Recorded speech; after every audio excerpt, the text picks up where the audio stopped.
এখন প্রতিটি বাড়িতেই প্লাস্টিকের পণ্য রয়েছে। খাবার পানির বোতল, জগ থেকে শুরু করে টেবিল চেয়ার ও বিভিন্ন ধরনের আসবাবপত্র। শুধু তাই নয়, এখন বিয়ের নিমন্ত্রণপত্রেও নতুনত্ব আনা হয়েছে। পাশাপাশি বিভিন্ন স্থানের প্লাস্টিকের ব্যানার রাস্তায় শোভা পায়। এসব প্লাস্টিক পণ্যের মধ্যে যেসব পণ্য থেকে পরিবেশ দূষণ করে তা নয়, তবে স্বাস্থ্যবিদরা মনে করেন কোনো কোনো ক্ষেত্রে প্লাস্টিক পণ্য স্বাস্থ্যের জন্য ক্ষতিকর। ভ্যাট দায়মুক্ত থেকে লাভজনক ব্যবসা পরিচালনার বিশ্বস্ত সহযোগী দ্য রিয়েল কনসালটেশন, স্বচ্ছ ভ্যাট আইনে দক্ষ ন্যায্য ভ্যাট প্রদানে। এজন্য সরকার দেশে 17 ধরনের প্লাস্টিকের উপর ব্যবহার বন্ধের উদ্যোগ নিচ্ছে। এ লক্ষ্যে ইতিমধ্যেই পরিবেশ ও বন জলবায়ু পরিবর্তন মন্ত্রণালয় প্রজ্ঞাপন জারি করে।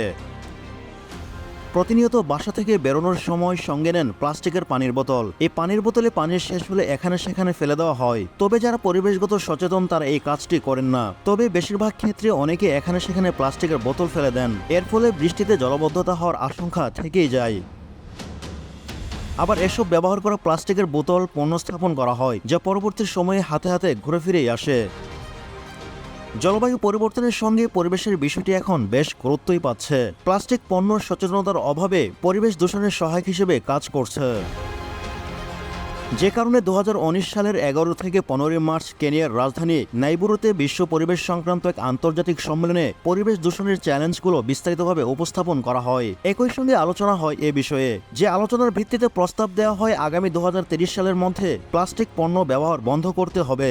সম্মেলনে বাংলাদেশ ছাড়াও পৃথিবীর 179টি দেশ অংশগ্রহণ করেন। সে প্রস্তাবে বাংলাদেশ সম্মত হয় বলে জানা যায়। সে প্রেক্ষাপটে পরিবেশ, বন ও জলবায়ু পরিবর্তন মন্ত্রণালয় গত 30 জুন একটি প্রজ্ঞাপন জারি করে। সে প্রজ্ঞাপনে বলা হয়, পরিবেশ সংরক্ষণ থেকে শুরু করে দূষণ নিয়ন্ত্রণ ও পরিবেশের বৈচিত্র্যময় রক্ষার জন্য 17টি প্লাস্টিক পণ্যকে সিঙ্গেল ইউজ তালিকা হিসেবে নির্ধারণ করেছে।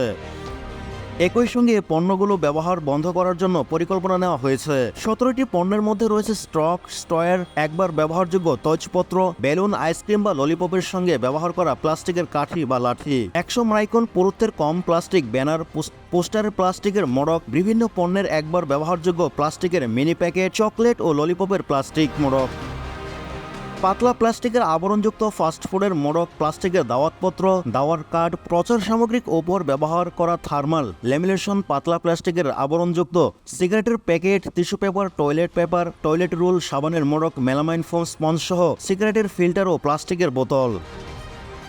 এ ব্যাপারে গত 13 জুলাই বাংলাদেশ প্লাস্টিক দ্রব্য প্রস্তুতকারক ও রপ্তানিকারক অ্যাসোসিয়েশন পরিবেশ, বন ও জলবায়ু পরিবর্তন মন্ত্রণালয়ের কাছে একটি চিঠি পাঠিয়েছে। চিঠিতে স্পষ্টভাবে উল্লেখ করেছে, একসঙ্গে 17টি প্লাস্টিকের আইটেম বন্ধ করা হলে দেশের অর্থনীতি ক্ষতিগ্রস্ত হবে।